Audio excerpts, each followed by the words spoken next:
बिस्मिल्लाहिर्रहमानिर्रहीम। इब्तिदा है रब्बे जलील के बरकत नाम से जो दिलों के भेद खूब जानता है। मैं हूं आतिफ आरिफ और आप देख रहे हैं मेरा फेसबुक और यूट्यूब चैनल।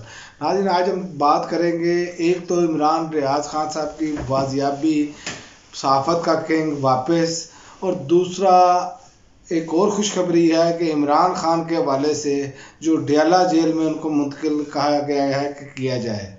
अब सबसे पहले तो बात करते हैं इमरान खान को डयाला जेल में मुंतकिल करने पर। इमरान खान को डयाला जेल मुंतकिल करें, इस्लामाबाद हाई कोर्ट ने इस पर रिमार्क्स दिए हैं और कहा है कि इमरान खान को जो क्लास है ना, वो बेहतरीन क्लास के हकदार हैं और जिन चीज़ों के वो हकदार हैं, जिन सहूलतों के वो हकदार हैं, वो उन्हें मिलनी चाहिए। और एक और बात ये है कि इसका जो फैसला है वो अभी रिटर्न तौर पर जारी नहीं किया गया। बात फिर वहीं पर शकूक व शुबहात जो खड़े होते हैं, अदालतें फैसला करती हैं लेकिन फ़ैसला महफूज कर लिया जाता है। इससे पहले भी इमरान खान साहब के आपने देखा होगा कि फ़ैसले महफूज हुए और फिर ताख़ीर हुई उसमें फ़ैसला सुनाने में। और अब भी आप देख लें कि एक जो है इमरान खान साहब की ज़मानत का, वो भी फ़ैसला महफूज है, सुनाया नहीं गया। ठीक है, अब ये भी फ़ैसला महफूज, अल्लाह करे कि ये फौरी तौर पर फ़ैसला सुना दिया जाए। जो ये ओरिजिनल जे तो अब अदालत चीफ जस्टिस साहब मान चुके हैं कि इमरान खान का हक़ है, लेकिन यहाँ पर मसाइल ये हैं कि यहाँ पर जो मुखालफीन है वो ये चाहते हैं कि सिर्फ जो हक़ है ना वो आले शरीफ और आले ज़रदारी का है इस मुल्क पर। ये एक बहुत जो है ना वो बड़ा अलमिया है, जिसे आप कह सकते हैं कि मियाँ नवाज शरीफ साहब जेल में रहे, घर के भिंडी गोश्त, जनाब निहारियाँ और जनाब पता नहीं पाए और पता नहीं क्या कुछ इनको घर से लाकर दिया जाता रहा। और एक इमरान खान साहब की दरख्वास्त है जिसमें सिर्फ वो उन्होंने एक्सरसाइज मशीन मांगी है, तो उस पर भी इतना डिले। ये देखें, सिस्टम के लाडले हैं। ऐसे ही आसफ़ अली ज़रदारी का भी है। आसफ़ अली ज़रदारी ने जो जेल काटी, ज़िया शाहिद मरहूम ने बताया कि वो जेल में रहे ही नहीं। और इसके अलावा भी एक मिसाल मौजूद है कि उनके एक जेल के दौरान ही एक जो है वो बेटी की पैदाइश भी हुई, तो वो भी आपके सामने है। उस दौरान आसिफ अली ज़रदारी साहब जेल में थे, यानी कि तमाम तर सहूलतें इनको मिलती रही हैं। लेकिन इसके बावजूद ये कहते हैं कि इमरान खान लाडला है। इमरान खान लाडला ज़रूर है, लेकिन इस कौम का लाडला है। कौम उसके साथ खड़ी है। कौम नहीं चाहती कि इमरान खान के अलावा कोई और शख्स सामने आए। उसकी वजूहात हैं, और बेशुमार वजूहात हैं। सबसे बड़ी वजह तो ये है कि इमरान खान गरीब आदमी की बात करते थे। उन्होंने शराफिया की बात करते ही नहीं थे। जब उनके सामने फाइलें आकर रखी जाती थी कोई नए प्रोग्राम के हवाले से, तो वो कहते थे यहाँ पर गरीब आदमी को क्या फ़ायदा है। इसीलिए ऐसा बंदा पाकिस्तान को नहीं मंजूर, ये मैं आपको बताऊं, क्योंकि यहाँ की जो शराफिया है, जो माफियाज हैं, वो नहीं चाहते कि गरीब आदमी का तो गुद्दा निचोड़ा हुआ है इन्होंने, तो ये कैसे ये चाहेंगे कि ये सब कुछ हो। लेकिन ये निज़ाम इंसाफ पर सवालिया निशान है। लेकिन आज चीफ जस्टिस साहब ने जो है वो सुप्रीम कोर्ट में उन्होंने एक बहुत बड़ा अंदिया दिया है। उनके अब तारीखों वाला दौर ख़त्म हो गया, अब तारीखें नहीं मिलेंगी। अब यानी कि इसका मतलब है कि फ़ैसले होंगे, और फ़ैसले बर वक्त होने ही इंसाफ का जो तकाजा है ना, वो यही है कि फ़ैसले बर वक्त किए जाएं। इसीलिए तो दूसरी जंग अज़ीम जब लगी थी तो उन्होंने पूछा अपने वज़ीर आज़म से, बताया कि ये मामला, तो उन्होंने कहा जाके पहले देखें कि हमारी अदालतें इंसाफ कर रही हैं और निज़ाम तालीम सही है। तो उन्होंने जब सर्वे किया, उन्होंने आकर रिपोर्ट दी, उन्होंने कहा अदालतें अपना बेहतरीन काम कर रही हैं और निज़ाम तालीम भी बेहतरीन काम कर रहा है। तो उन्होंने कहा इस जंग में हमें अब कोई नहीं हरा सकता, ये यकीन है। ये इस्लाम की बुनियाद है। निज़ाम इंसाफ इस्लाम में सबसे पहले इसको मुतारफ़ कराया गया कि अमीर और गरीब आदमी के लिए एक जैसा कानून। लेकिन यहाँ पर वही लोग मुखालफत करते हैं जो हराम खा रहे हैं, हराम कमाई कर रहे हैं, उसके अलावा कोई मामला नहीं है। और आप दूसरी जानिब देखें कि इमरान रियाज खान 4 माह बाद अपने घर पहुँच गए हैं। इंतहाई खुशखबरी है और इंतहाई खुशी की बात है। वो अपने बच्चों के पास आए, अपनी फैमिली के पास आए, उन्हें मिला गया। और लेकिन बात यह है कि इमरान रियाज साहब की जो बाजियाबी में इतना टाइम, उसकी वजह क्या है?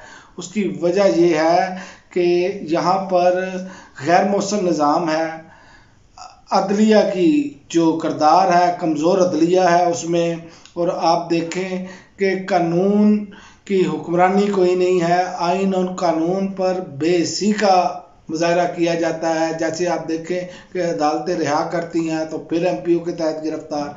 तो ये जुल्म के जो बादल है ना, जब तक ये नहीं छटेंगे, जब तक ये नहीं ख़त्म होंगे तो ये मुमकिन नहीं है कि ये पाकिस्तान तरक्की कर सके। ये तो अल्लाह और अल्लाह के रसूल सल्लल्लाहु अलैहि वसल्लम का कानून है कि निज़ाम इंसाफ को बेहतर, और खुलफाए राशिदीन की भी यही सुन्नत है, हमारे तमाम आइमा की भी यही सुन्नत है। इसमें बिला तफरीक किसी भी मकतबा फ़िक्र से आप पूछ रहे हैं, बुनियाद यही है। लेकिन अफसोस है कि हम इस बुनियाद से इंतहाई दूर जा चुके हैं जिसका कोई हिसाब नहीं है। बल्कि मैं तो एक मशवरा दूंगा कि पाकिस्तानी कौम को चाहिए कि खतूत लिखे। खतूत किनको लिखे? खतूत लिखे मिस्र की हुकूमत को। मिस्र की हुकूमत को खतूत लिखे कि जनाब जो फ़िरौन की मम्मी है ना, उसके हकदार जो है ना, उसके वारसान जो हैं वो पाकिस्तान में मौजूद हैं, ये लिहाजा हमें दी जाए। ये चूँकि जहाँ पर पैरोकार हो वहाँ पर होने चाहिए ये सब कुछ। ये पैरोकारी नहीं है तो और क्या है कि इमरान रियाज खान, आज सारी दुनिया ये खुशी मना रही है और हम भी खुश हैं कि सहाफ़त के बादशाह, सहाफ़त का जो इमरान खान है वो इमरान रियाज खान है, इसमें कोई दो राय नहीं है। लेकिन क्या इस पर तहकीकात होंगी कि जो लोगों ने, जिन लोगों ने यहाँ पर उनको अगवा किए रखा इतनी देर, और अब आज वो बाजियाब हो गए, क्या जिन्होंने अगवा किया, जो कोई भी लोग थे, कोई दहशतगर्द भी हो सकते हैं, तो क्या उनके खिलाफ कोई कार्रवाई हुई? क्या उनको पकड़ा गया? ये बहुत बड़ा सवालिया निशान है, क्योंकि जब तक ये चीज़ें मालूम नहीं होंगी कि कौन लोग हैं जिन्होंने इनको अगवा किया हुआ था, ये चीज़ें जब तक सामने नहीं आएंगी तो अगवा तो ऐसे ही होते रहेंगे। तो फिर रियासत तो ना रही, फिर तो बनाना रिपब्लिक बन चुकी है। तो ये बनाना रिपब्लिक जो बनना है ना, ये पाकिस्तान के लिए बहुत बड़ा नुकसान है। और इसी वजह से हमारी मैशत, हमारे मुल्क का सारा निज़ाम दबरदूस हुआ पड़ा है। उसकी वजह यह है कि जब अदालतों के फैसलों का एहतराम नहीं होगा, अदालतें जब हुक्म देंगी तो बाजियाबी नहीं होगी, हमारे इदारे उस तरह के काम नहीं करेंगे तो गैर मुल्की सरमायाकार नहीं आएगा। ये किसी ने गलतफहमी डाल दी है कि हम बड़े अच्छे खित्ते पे वाक़या हैं, हम जो मर्ज़ी करते चले जाएं तो सरमायाकार आएंगे। ये मुमकिन नहीं है, ये ऐसा नहीं है। पाकिस्तान को खतूत लिखने चाहिए पाकिस्तानी कौम को कि फ़िरौन की मम्मी वाले हमारे वाले की जाए, क्योंकि दुनिया में इस टाइम कोई मिसाल नहीं है कि जहाँ पर इस तरह की लाकानूनियत हुई हो कि अदालतों में पेश ही ना किया जाता हो और मिसिंग पर्सन बना दिया जाए, और बाद में बरामद हो तो वो पता चलता है जी घर आ गए हैं, अब ये नहीं पता कौन लेकर आया, कौन नहीं लेकर आया, कैसे आए, वो किन लोगों के पास थे।